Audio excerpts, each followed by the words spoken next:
Kakak itu nggak bisa mencopati. Kalau sempat mencopati, apa yang kau bilang? Jadi kau kata rumput itu. Apa yang kau bati kan? Kau usah bati kan? Tapi kalau pulang-pulang Pak Fakir, kami ada hajat dari suku Dusun Sidorejo. Pak Karus ingin menggalang dana, membuat jalan untuk menuju musola pengaspalan. Paham dia? Pulanglah kamu, nanti akan saya usulkan supaya dibangun jalan. Kan sedap dia. Ini enggak. Apa yang kau bilang ini? Udah minumnya kau katanya itu. Maksudnya apa? Baru yang terakhir Pak, supaya berterima ibadah kita, sembahyang kita itu, ini yang paling hebat, yaitu adanya ikhlas. Apa itu ikhlas itu? Ikhlas yang paling tinggi Pak. Dikerjakan sembahyang itu karena perintah Allah. Ingat Pak ya, karena perintah Allah. Karena perintah Allah. Kalau tak bisa ibu, tak bisa bapak karena perintah Allah, kenapa sembahyang? Karena surga dan neraka. Ini tingkat nomor 2. Tingkat paling tinggi karena Allah. Tak bisa yang paling tinggi, tingkat nomor 2 karena surga dan neraka. Supaya menjauhi neraka dan bisa memasuki surga. Kenapa kau cuci mobil ayahmu? Perintah ayahku, inilah ikhlasku. Enggak, supaya dapat jajan kau dari ayahmu. Tidak. Belum ada mobil kami, ayahku tidak pernah ngasih jajan. Enggak gara-gara mau cuci mobil dapat jajan. Ini konsep. Maksud apa? Kenapa kau sembahyang? Supaya rezekimu berkah, supaya rezekimu luas. Tidak. Tak sembahyang pun aku tidak dikasih Tuhan rezeki. Betul Pak Gas? Jadi apa gunanya sembahyang kalau begitu? Sembahyang itu memberkahkan rezeki. Walau anna ahlal qura amanu wattaqu la fatahna alaihim barakatin minas sama'i wal ardh. Kalau penduduk negeri beriman dan bertakwa, akan kami buka keberkahan dari langit dan bumi. Jadi tujuan dari beribadah itu bukan untuk mendapatkan rezeki, tapi memberkahkan apa yang kita punya. Bisa Pak? Kalau rezeki sembahyang tak sembahyang hamba itu tetap dikasih Allah Taala rezekinya. Percaya Bapak sama aku? Ya. Percaya Bapak sama aku? Ya. Jangan gara-gara sembahyang kamu nanti tiba-tiba dapat BLT dari Pak Kadus. Gara-gara sembahyang aku ada ini, makanya mendapat BLT aku, padahal tak pernah mendapat BLT aku. Tidak gara-gara itu. Memang namamu terdaftar, Pak Kadus pun memasukkan kamu BLT. Bukan gara-gara sembahyang. Tapi setelah kamu dapat BLT itu, sembahyang kamu, berkah BLT itu di tanganmu. Aturan banyak pengeluaran membuat Allah Ta'ala cukup yang 600 itu untuk kebutuhan sehari-harimu. Maksudnya apa? Maksudnya apa? Kenapa kita datang ke sini? Perintah Allah silatur rahmi dan mengah. Apakah gara-gara kue? Atau aku gara-gara dikasih amplop? Jangan. Kalau itu terlintas di hatiku datang ke sini gara-gara amplop, berarti aku sudah tidak ikhlas yang datang ke sini. Maksudnya apa? Jadi kalau begitu Samsudin tidak akan kasih amplopnya, enggak usah, enggak apa-apa. Enggak apa-apa, Pak. Cacat itu. Tidak apa-apa, enggak usah kasih pun enggak apa-apa. Pak, ada nanti di padang mahsyar dikasih Allah Taala. Ya Pak ya? Ya, kadang-kadang Pak, coba lihat. Saya pernah Pak ceramah di Bagan Batu, tidak dapat, enggak apa-apa. Saya pulang. Enggak apa-apa. Biasa itu Pak. Yang penting jangan terlintas deh. Kalau memang ada Bapak kasih, itu lain cerita. Tapi kalau Bapak tidak ada, enggak apa-apa. Harus ikhlas saya datang. Jangan pandai-pandai ngomong saja, bisa Pak.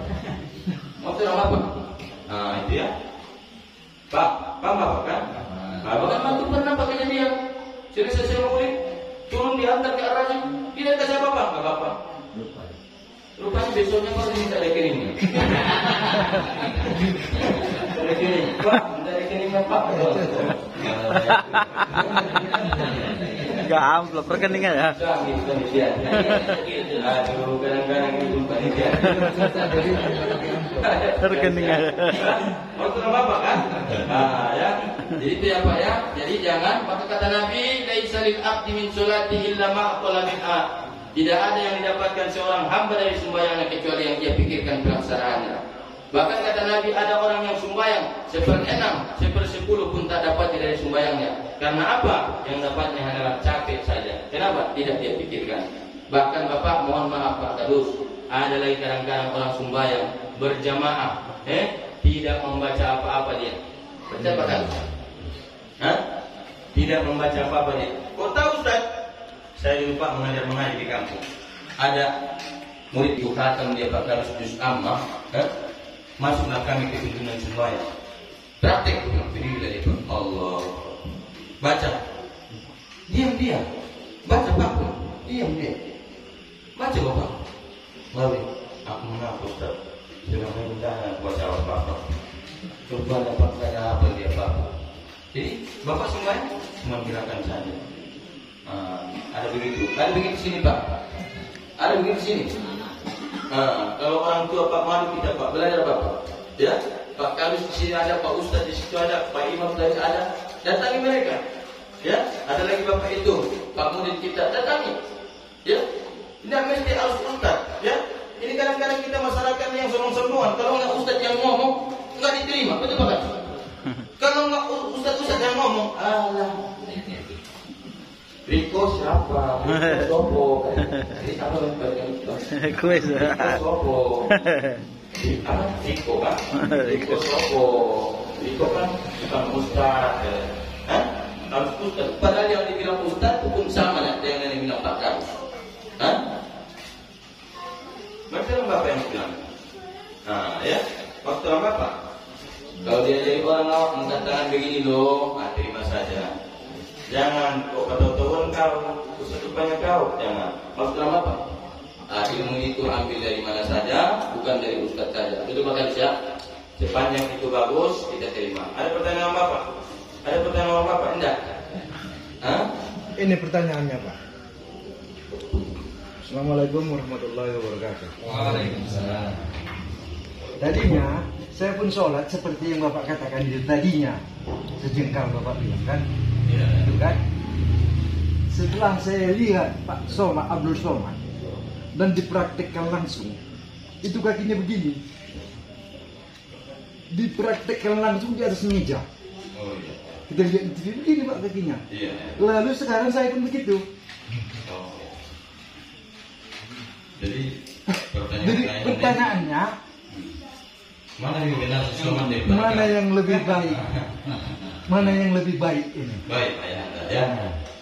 Jadi yang saya sampaikan tadi itu berdasarkan keterangan dari Syekh Ibrahim Al-Bajuri dalam kitab Asy'ah Ibrahim Al-Bajuri jilid 1 yang membahas tentang tata cara sembahyang perbedaan laki-laki dan perempuan. Beliau mengatakan kaki laki-laki dijarakkan menurut Syekh Samsuddin Ar-Ramli dalam mazhab Syafi'i, sementara perempuan dirapatkan. Kalau misalnya ayahanda sudah melihat Ustaz Abdul Somad dirapatkannya dan mau mengikuti beliau, silakan. Saya juga tidak memaksakan apa yang saya sampaikan ini. Maksudnya bukan, tapi ini yang saya sampaikan berdasarkan kitab daripada Syekh Ibrahim Al-Bajuri dan yang juga saya pelajari dulu waktu saya di pesantren. Maksudnya Anda ya.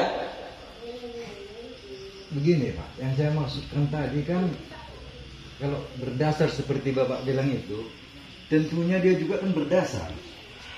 Tapi taklah dibuka sampai ke sana. Jadi yang saya maksudkan mana yang lebih baik lah kira-kira. Kalau ayahanda menanya mazhab Syafi'i, itu yang saya sampaikan di mazhab Syafi'i ya. Jadi Anda, yang saya sampaikan di mazhab Syafi'i itulah dia. Itu saya bertanggung jawabkan di mazhab Syafi'i. Ada mazhab lain yang memang begitu, yang rapi. Ada. Kalau di mazhab Syafi'i yang saya sampaikan mazhab Syafi'i. Ya Pak ya. Mazhab lain ada. Ya Pak ya. kalau itu kan ada pun mazhab yang lain. Kalau kita biasanya pakai mazhab Syafi'i, ya Syafi'i lah kan begitu. Ya. Apakah ini Ustaz Somad bukan mazhabnya Syafi'i?